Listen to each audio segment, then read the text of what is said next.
Richard! Salut, toi! Sais-tu c'est quoi la question que je me pose chaque matin? Quelle est la question que tu te poses? Dès que mes yeux ouvrent. Ah oui? Toi, tu ouvres avec une question. Boum, tout de suite, c'est cette question-là. C'est la même question. Oui. Quel syndicat va nous faire chier aujourd'hui? C'est ça que je me demande. Est-ce que c'est celui de la STM? Est-ce que c'est celui des agents de bord? Est-ce que c'est le syndicat des profs? Est-ce que ça va être le syndicat? Je sais pas. Je me demande tout le temps, aujourd'hui, quel est le syndicat qui va nous faire chier? As-tu la réponse? Ben, à chaque jour, c'est différent. Ah oui, c'est ça qui est le fun. Ouais. Même question, différentes réponses. C'est le fun, ça. C'est étonnant. Ça te motive à te réveiller chaque matin? Là, dites pas que je suis antisyndicaliste. C'est pas vrai, mais on dirait que les syndicats, tu parles, tu reçois souvent Éric Gingras, entre autres. Je vais l'avoir à mon show. Mais les syndicats n'ont rien à se reprocher. Ils n'ont rien à changer. Aucun examen de conscience. Tout est correct. Tout est correct dans le monde syndical. Quand Éric Gingras parle d'être le contre-pouvoir, moi, je suis désolé, mais t'es pas le contre-pouvoir. T'es là pour représenter les travailleurs. Tes membres. Oui. Puis faire avancer Personne n'a voté pour dossier. toi à l'extérieur de tes membres, à l'extérieur de ton syndicat. Personne. Non. Alors, les autres n'ont rien à se reprocher. Regarde, il y a des questions à se poser. Hey, Magali Picard, qui fait la leçon à tout le monde. Oui, avec raison. C'est celle qui est allée à Dubaï pendant que ses propres membres étaient dehors, sans fonds de grève. Oui. Non, il y avait un fonds de grève. C'est la FAE, la Fédération autonome d'enseignement, qui n'avait pas.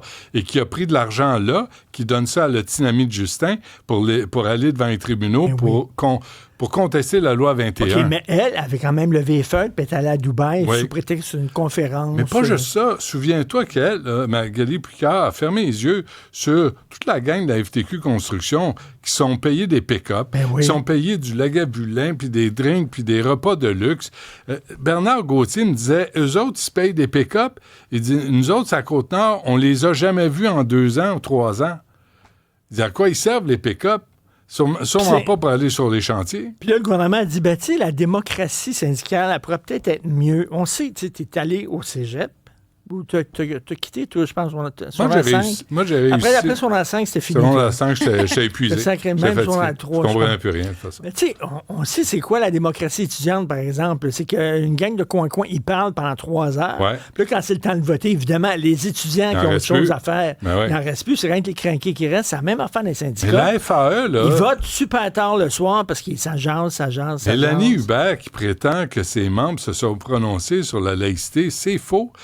Le dernier vote a eu lieu en 2013. Et depuis ce temps, ils surfent sur ce vote-là, puis sont représentés par des comités, tu sais, les plus crinqués de la gang. Qui prennent des décisions sans rendre de compte à leurs membres. Et elle parle de défendre les droits de ses membres. Quels membres?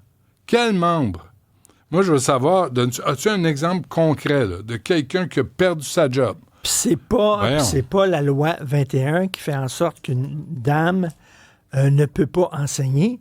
C'est à cause de son imam qui lui dit « Toi, tu n'as pas le droit d'enlever ton voile. » C'est qu'elle se retourne vers son imam. C'est lui qui l'empêche de travailler. C'est pas la loi 21. Elle a juste enlevé son voile pendant les heures de travail. Elle pourra travailler sans aucun problème. Comme tout le monde. Mais c'est incroyable. Eux autres, là, ils ont la solution à tout, premièrement. Là. Puis, tu sais, si le gouvernement agissait comme eux autres, c'est-à-dire ne pas rendre de compte, ne pas consulter personne, prendre des décisions comme ça, avec une petite gang derrière les portes closes, ils seraient premiers à chialer. Mais tu sais, tu dis, peut-être que vous avez des choses à faire, des choses à changer. Non. Avez-vous un taux on n'a rien à changer. Pour les votes, là, est-ce qu'ils ont un taux de participation minimal? Sinon, le vote ne compte pas. Oui, un quorum. Tu sais, est-ce que c'est à 60% ou c'est à 20% des membres qui décident de voter dans un sens parce que les autres, ils doivent travailler? Il y a quelque chose. Et d'ailleurs, les partis politiques se sont inspirés des syndicats. On parle ici du NPD puis de Québec solidaire. On voit le taux d'approbation dans la population. C'est comme, ils sont rendus à 7%. Mais d'autre part, Richard, en ce qui a trait à Poste Canada, c'est un truc sur lequel on revient, là. Il y a des gestionnaires en place qui ne répondent à rien ni personne, hein? Ils répondent pas aux médias, rien. Comment se fait qu'on a 10 millions chaque jour en perte? C'est toujours bien pas les syndicats qui ont décidé comment Post Canada allait rouler. Plusieurs cadres à Post Canada. Ils sont une gang. M. Hudon, M. Ettinger. Ouais, Doug Ettinger. Mais ils sont plusieurs. Ils sont très bien payés de ça. Non, mais tu sais, comme les grévistes, je suis désolé. Moi, j'aimerais poser une question à tous les facteurs qui sont en grève. Pose-moi une question, moi j'ai été facteur. Ben oui, donc. La question que je leur poserais, c'est quand vous, là, qui voulez faire une grève générale là, des postes, quand vous, la dernière fois, vous avez passé une lettre, c'est quand? Il y a peut-être 5 ans. Peut-être 6. Mais voilà. Peut-être 10. Moi, ça fait 2 ans, peut-être. Mais ça m'arrive une fois aux 2 ans. Pas plus que ça. C'est quoi la lettre que tu sais, tu devrais avoir du dépôt direct. Mon passeport. Ton passeport, oui. Mais tout ce qui est... tu sais, comme d'une autre époque, là, les passeports, tu reçois ça par le courrier. Tu viens envoyer un dick pic, tu sais, ça s'appelle un Polaroid. Tu prenais ça un Polaroid, mettais ça dans une enveloppe. Il y a une joke de grosseur d'enveloppe que je ne ferai pas. Dans une enveloppe, il fallait que tu marches, etc. Mais c'est la fin de la romance. Besoin de ça. On va plus recevoir de lettres d'amour par la poste. Non, tu reçois des courriels d'amour. Ah, ouais, mais c'est poche, un courriel. Ben, regarde. Moi, je pense que les bureaux de poste en région, c'est moins important que d'avoir un service Internet. Tu sais, là, on va s'ajuster. On est en 2025. On est au 21e siècle. C'est plate. Il y a des gens qui vont perdre leur emploi. C'est plate, mais je le dis tout le temps.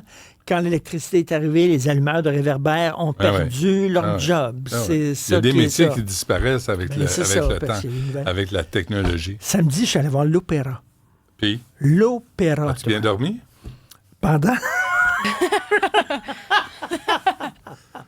J'étais encore fatigué. Ah oui, hein? J'étais encore fatigué. Puis, est-ce que c'était bon? C'était un peu pépère.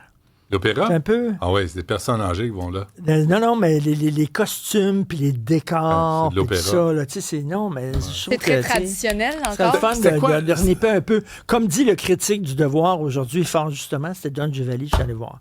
Puis ça sentait la boulamette. C'est vrai? Ouais. Ça doit sentir la pizza en dresse. T'sais? Don Giovanni, il me semble que... non, ça, c'est Dad Giovanni. Ah, Dad Giovanni, OK. Giovanni. Ah, ça, c'est une autre affaire. C'est une autre affaire. OK, c'est une pizzeria. Avec les boulettes, là. Oui. Non. C'est pas ça. Pizza boulamette.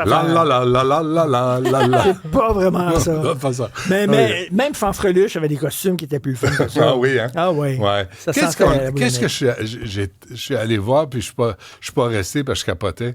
Je suis allé voir l'opéra. Le ballet? Shakespeare, ça se peut-tu? Ça se peut. Shakespeare, je suis parti. Shakespeare, c'est pas un opéra, ça? Oui, non, ils l'ont fait en opéra. Puis j'ai fait un opéra avec Shakespeare. Oui. Je suis parti. Mais non. Je suis parti au début. L'opéra Hamlet. Hamlet, c'est ça. Ouais, okay, en novembre 2024. Je suis sorti, j'ai dit, c'est correct, tout va bien. Je t'attends dehors. Tout va bien. Oui. Là, j'ai parlé avec la madame qui plaçait. Je pensais que c'était un brunch. J'ai dit, on va voir Omelette. C'est parfait. Omelette en opéra. Hey, ça va être le fun. Une omelette, il y a du bacon quelque part, je suis partant. Mais non, rien. Écoute, ça chantait pas à peu près. Ouais. Fait que je suis pas resté. Pourquoi ils mettent pas les micros? Pourquoi ils mettent pas les micros? Pour l'opéra? Parce qu'ils projettent. Mais pourquoi pas? Non, mais l'orchestre symphonique, là, ça pitcherait. Ouais. Quand tu vas voir n'importe quel show, là, ils sont tous maintenant avec des micros. Les chanteurs c'est bien des plus micros. impressionnant. Comédie musicale, ils ont des micros. Mais c'est faux. C'est comme... c'est faux. Non, il faut faut pas qu'il y ait le micro. Non, c'est de la pureté de l'art. C'est comme ça. T'es pas assez cultivé pour apprécier. Oui, exactement. Merci. Un mécréant, bref. Merci à toute l'équipe. Merci d'avoir été là. On refait ça demain, 9h30. À demain.